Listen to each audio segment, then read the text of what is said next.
그와 같은 성령의 강력한 역사가 사도행전에서, 웨일즈에서, 무디 사역 가운데서, 또 아주사에서 이와 같은 상황들이 일어나면서 1907년도 1월 2일부터 15일까지 장대영 교회에 모여서 말씀 사경회를 하고 오후에는 전도하고, 오전에는 사경회, 오후에는 전도, 저녁에는 말씀 집회 마치고는 기도.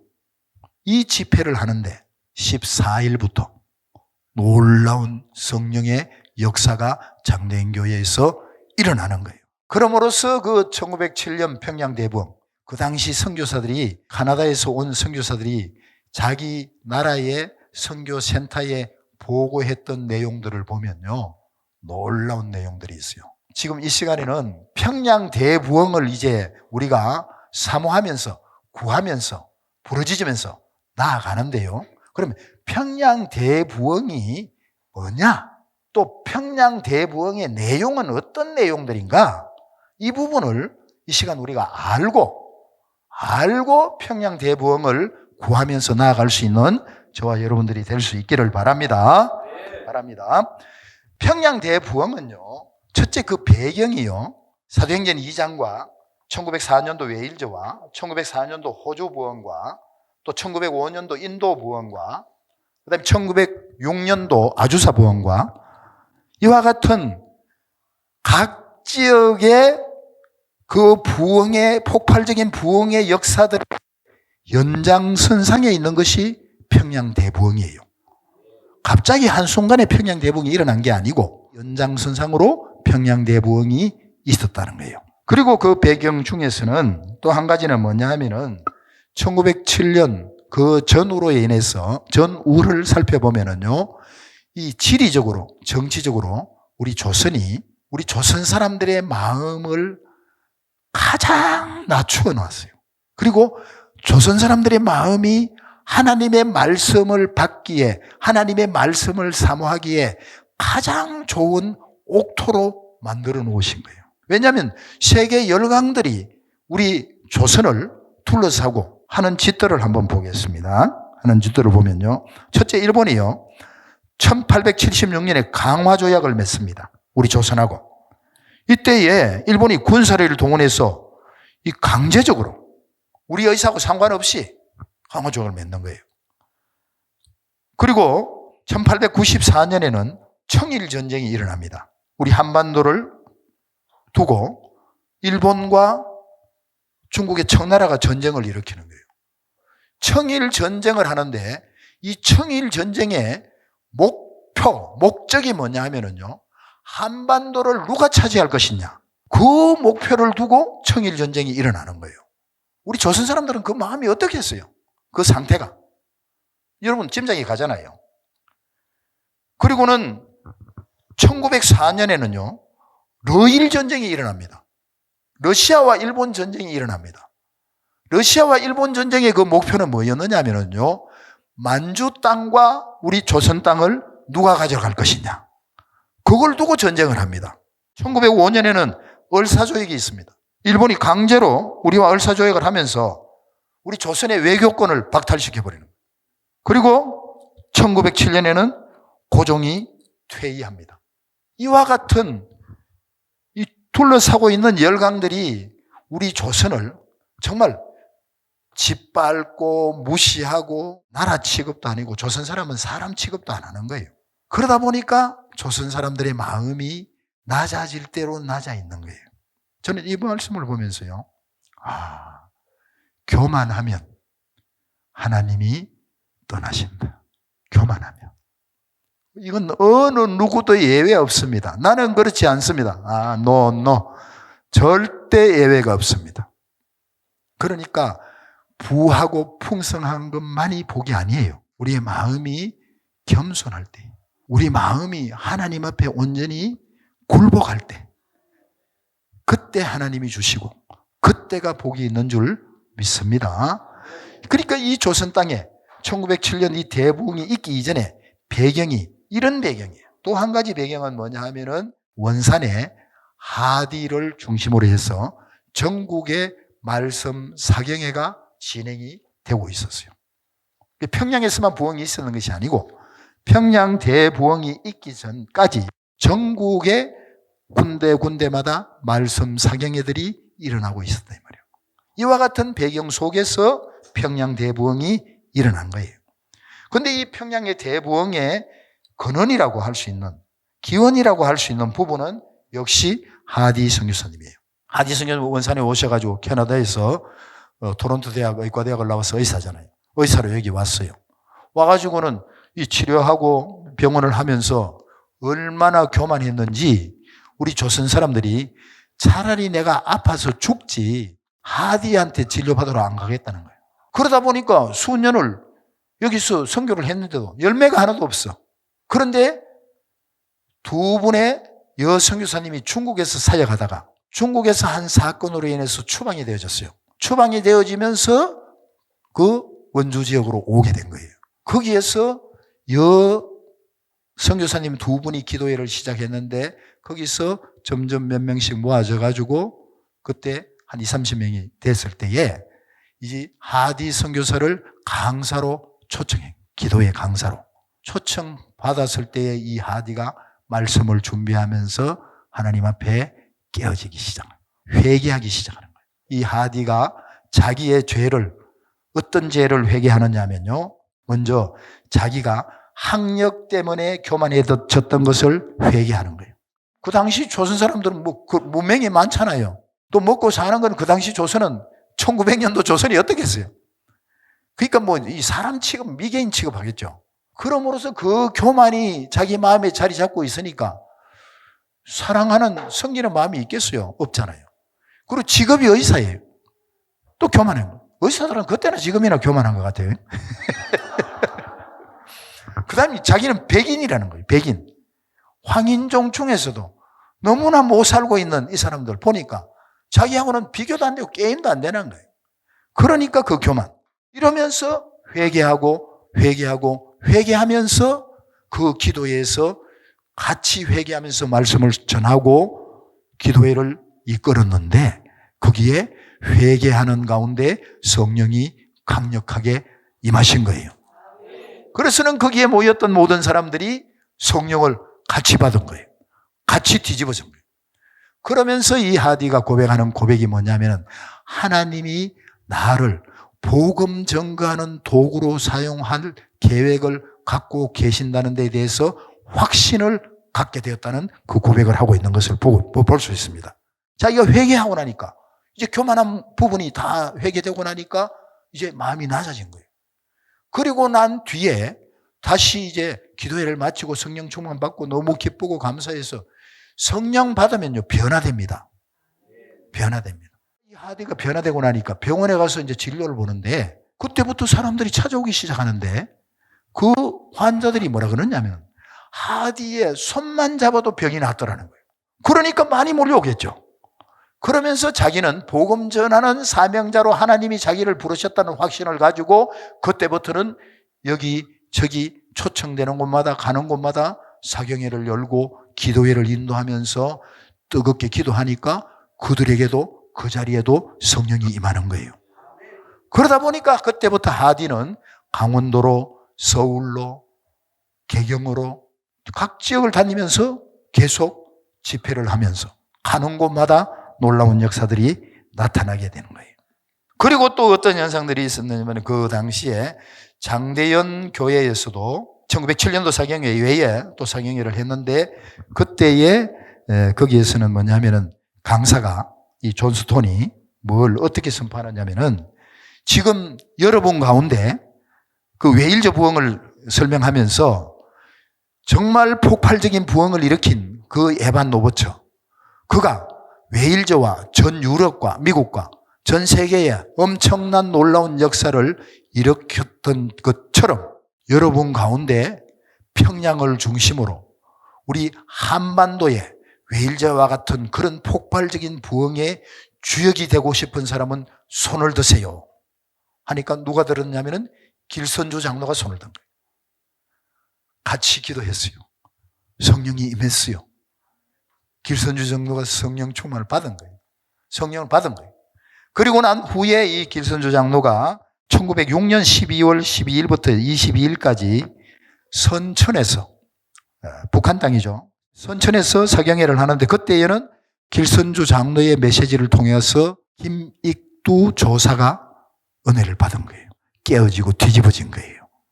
그리고 난 후에 김익두 목사가 얼마나 많은 일을 감당합니까?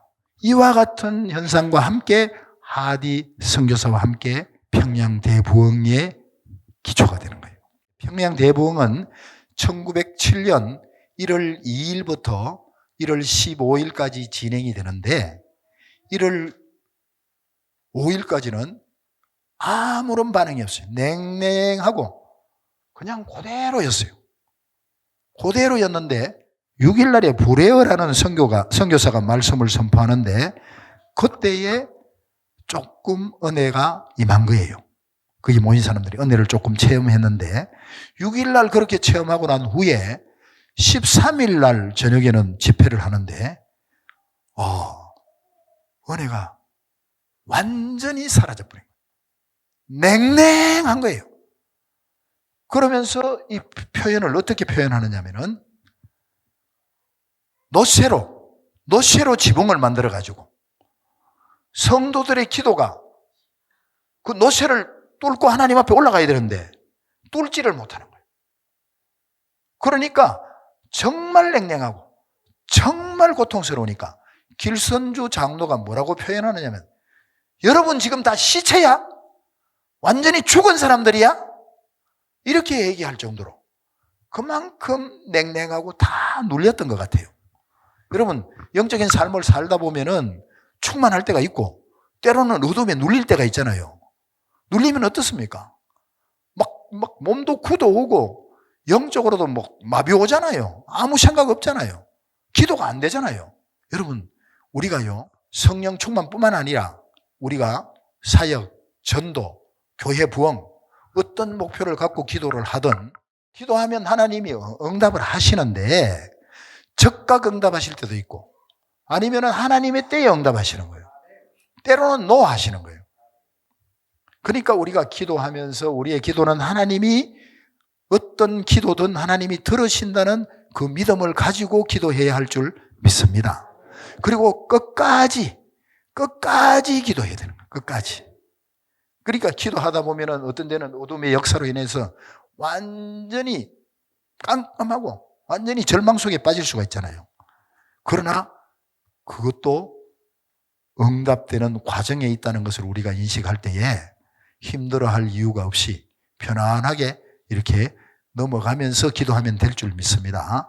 그래서는 14일 아침, 14일 점심에 길선주 장로를 중심으로 해가지고 선교사님들과 모든 지도자들을 모아가지고 기도회를 열은 거예요.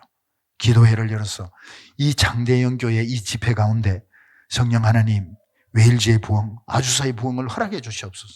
호주의 부흥을 허락해 주세요. 인도의 부흥을 여기도 허락해 주세요. 오순절에 예루살렘의 부흥 이곳에 허락해 주시옵소서. 중보기도를 한 거예요. 지금 우리가 아침, 점심, 저녁으로 우리 목사님들 같이 모여서 기도하잖아요. 지도자들. 그 의미를 제가 설명을 미처 못 드렸는데 그 의미를 안다면 우리가 기도회에 리더들은 참석할 수 있기를 바랍니다. 참석해서 함께 기도할 필요가 이유가 있어요. 기도할 수 있기를 바랍니다. 그 역사가 나타나는 데 있어서 핵심은 뭐냐면은 회개기도였어요. 회개기도. 우리가 성령을 받으려면 먼저는 우리가 하나님 앞에 나 자신이 굴복해야 돼요. 철저하게 굴복해야 할 줄 믿습니다. 그리고 나의 크고 작은 모든 죄를 철저하게 회개해야 할 줄 믿습니다. 굴복하고 회개할 때에 거룩한 하나님께서는 거룩하지 못한 우리 가운데는 함께 할 수가 없잖아요. 우리가 철저하게 회개하고 예수 그리스도의 보혈을 통해서 죄 씻음 받고 용서받고 그 다음에 죄인인 우리들이 예수 그리스도의 의로 덧입었을 때 예수 그리스도의 의로 말미암아 우리 가운데 성령으로 충만케 되어질 줄 믿습니다. 회개기도래요. 회개기도.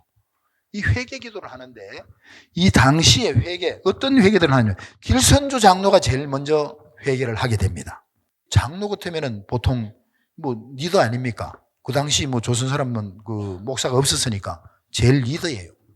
제일 리더가 자기가 이 쪽팔리는 회개하기 안 쉬울 것 같아요. 목사님이 성도들 앞에 내 이런 큰 죄를 지었습니다. 회개하고 나면 그 다음날 목사님 딴 교회 한번 알아보실래요? 이제 아마 그렇게 될 가능성이 있는 것 같아요. 그런데 이 길선주 장로는 장로라서 그런지는 모르겠지만은 제일 먼저 회개를 하는데 어떻게 회개하느냐면은 하나님 앞에 이렇게 회개합니다. 내가 작년에 1년 전에 부자인 내 친구가 죽으면서 재산을 자기한테 맡기고 좀 이렇게 정리해 달라 그랬는데 그걸 자기가 맡아서 하면서 거금을 자기가 착복했다는 거예요. 이 도둑놈이에요. 자기가 엄청난 돈을 도둑질했다가 이렇게 회개를 한 거예요. 그때에 선교사님하고 그 자리에 모인 모든 사람들이 길선주 장로를 앞에 두고 같이 길 장로님을 위해서 같이 합심기도, 중보기도를 하는 거예요. 통성으로. 그때에 놀라운 역사가 나타나세요. 오전에는 말씀 사경에, 오후에는 전도, 그 다음에 저녁에는 예배 드리고, 예배 마치고 나면은 다 집으로 돌아가라 그러는 거예요. 갈 사람들은. 그 당시 2,000명에서 3,000명 정도가 모여서 그렇게 예배를 드렸는데, 예배를 마치고 14일 날 저녁에 또 예배 마치고 집에 갈 사람은 돌아가라고 하니까 남은 사람이 600여 명이 남았어요. 600여 명이 남아서 회개하면서 기도하는데 그때에 길선주 장로가 그렇게 회개했고 두 번째는 또 한 사람이 일어나서 회개를 하는 거예요. 어떻게 회개하냐면 하나님 회개합니다. 나는 내 마누라가 지금 아파가지고 중병에 걸려서 들어누웠는데 마누라를 위해서 뭔가 죽도끼리 주고 뭔가 이렇게 좀 위로의 말은 안 해주고 계속 빨리 죽으라고 저주했다는 거예요. 그러니까 그 사람들 앞에서 자기 마누라가 지금 아파서 누워있는데 빨리 죽도록 지금까지 저주했는데 이거 회개합니다. 그러면서 회개하니까 또 그 사람을 위해서 축복기도 하는 거예요. 또 한 사람이 일어났어요. 나는 예수 믿는 사람인데 예수 믿는다 하면서 첩을 둘이나 두고 마누라나 아이들은 돌보지 않고 내 마음대로 살았던 거 회개합니다. 한 사람은 또 이렇게 기도합니다. 내가 선교사님 집에서 일을 하면서 선교사 돈을 도둑질했습니다. 회개합니다. 그리고 또 한 자매는요. 러일 전쟁 때에 자기가 남편도 있고 가진 거 다 잃고 이 갓난 아기를 안고 피난을 가면서 혼자 피난 가는 것도 너무 힘드는데 그 어린 아이를 안고 가는데 먹을 것이 없고 젖이 없으니까 너무너무 울어가지고 이 스트레스를 너무 받아가지고 그 아이를 안고 이 가슴에 안고 일부러 큰 나무에 갔다가 힘껏 받아서 아이를 자기가 죽였다는 거예요. 자기 자식을 자기가 살인했다는 거예요. 나는 죽을 년입니다. 이러면서 또 회개할 때에 또 같이 합심하면서 또 회개하고 그럴 때에 회개하면서 합심기도 할 때에 놀라운 성령의 역사가 죄사함과 함께 그들 가운데 함께 한 것이 바로 평양 대부흥 운동이에요. 그 당시 선교사들이 자기 선교센터로 보낸 그 보고서 중에서요. 이런 보고서가 있습니다. 지금까지 자기가 웨일즈 부흥에 대해서도 읽어봤고 아주사 부흥도 읽어봤는데 지금까지 자기가 듣고 읽어보고 자기가 직접 본 그 현장 중에서는 사도행전 오순절 예루살렘의 그 강력한 성령의 역사 다음으로 평양의 대부흥의 역사보다 큰 부흥은 자기가 읽어보지도 못했고 들어보지도 못했다는 거예요. 그만큼 강력하게 역사하신 거예요. 그러다 보니까 사람들이 회개하고 성령이 임하니까 통곡을 하게 되고 통곡을 하는데 꼭 자기 자식이 죽어서 장례식장에서 통곡하는 그런 통곡이 있었고요. 또 넘어져서 정신을 잃고 졸도하는 사람들도 있었고요. 병도 낫고 귀신도 쫓겨나고 이런 수많은 역사들이 있었다 이 말이에요. 그런 역사의 현장이 바로 평양 대부흥의 현장이에요. 그리고 이 평양 부흥의 결과와 그 영향을 한번 살펴보겠습니다. 이 평양 대부흥을 통해서 성령의 강력한 역사가 함께함으로써 평양과 한국교회에 어떤 영향을 미쳤느냐? 놀라운 영향을 미쳤는데 먼저는 개개인의 영적 각성 운동이 일어난 거예요. 말씀과 기도와 회개를 통해서 영적 각성 운동이 일어났고, 그 다음에 두 번째로는 개개인의 영적 각성 운동뿐만 아니라 그와 함께 사회 개혁이 일어난 거예요. 우리 조선에 개혁이 일어난 거예요. 그 개혁의 내용 중에서는 어떤 내용들이 있느냐 하면은 제일 먼저는 여성의 지위가 향상된 거예요. 그 당시에는 여성은 그 뭐 인권도 없었고 사람 취급을 못 하잖아요. 그런데 대부흥 이후에 교육이 강조되고 선교사를 통해서 교육을 받으면서 여성들의 지위가 올라가게 되어졌고요. 그 다음에 신분이 타파되어졌어요. 양반 상lem이라는 이 신분이 타파된 거예요. 그 다음에는 교육열이 폭발적으로 일어났다. 그러니까 지금 아마 세계적으로 한국만큼 교육에 열정이 있는 사람, 있는 그런 나라도 잘 없을 거예요, 아마. 그 영향으로 인해서 교육열이 이렇게 뜨거웠고요. 의식이 개혁이 되어졌고, 세계관이 바뀌어진 거예요. 민족 의식이 고치되어졌고요. 그 다음에 수많은 미신이 타파된 거예요. 기생과 환락의 도시였던 평양이 동방의 예루살렘으로 바뀌어진 거예요. 할렐루야! 이와 같은 놀라운 역사가 나타났고요. 그러다 보니까 교회 성장이 이루어지는데 1907년에 그 부흥이 있은 후에 1909년과 10년에 걸쳐 가지고 100만인 구령운동이 일어납니다. 전국의 각 교회들, 각 지역마다 사경회가 진행이 되면서 각 지역, 각 교회들이 대부흥을 가져오게 되는 거예요. 그러면서 또 한 가지 중요한 것은 뭐냐 하면은 하나 되고 연합이 이루어졌어요. 그때까지만 해도 어느 나라에서 온 선교사냐, 그리고 교단이 어딨냐, 교파가 어딨냐, 이런 걸로 인해서 각 교파마다 교단마다 다 각기 자기 사역을 따로 하는 거예요.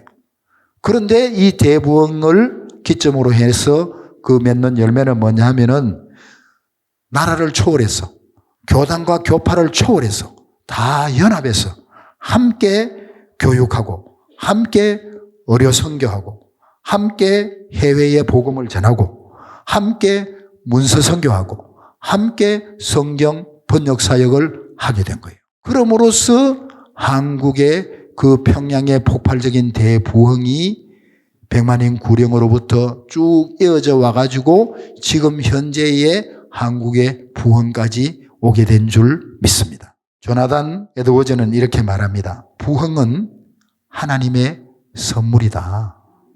부흥은 하나님의 선물이지만 아무 곳에나 임하는 것은 아니다. 부흥을 사모하는 곳에 부흥이 임한다. 이 부흥을 사모해서 회개하고 기도할 때 부흥이 임하는 줄 믿습니다. 저 여러분 어게인 1907을 위해서 우리가 기도하고 회개하면서 어게인 1907 하나님께서 허락하심으로 이 시점에서 가장 급한 우리 북한 선교가 정말 성령님 안에서 하나님이 기뻐하시는 하나님의 뜻대로 놀라운 대부흥이 일어났어. 각 심령들이 개혁을 하고 바뀌어지고 변화되고 그리고는 또 북한이 변화되고 그 다음에 우리 민족과 이 시대의 열방이 변화될 수 있는 이런 어게인 1907이 우리 가운데 주어질 수 있기를 사모하며 회개하며 기도하며 나아갈 수 있는 저와 여러분들이 될 수 있기를 소망합니다. 앞으로 계속 이 운동은, 이 기도회는 진행됩니다. 여러분들이 흩어져서도 돌아가서도 이 일을 위해서 1월 2일부터 6일까지 다시 어게인 평양 대부흥을 위해서 우리가 함께 기도할 수 있기를 바랍니다.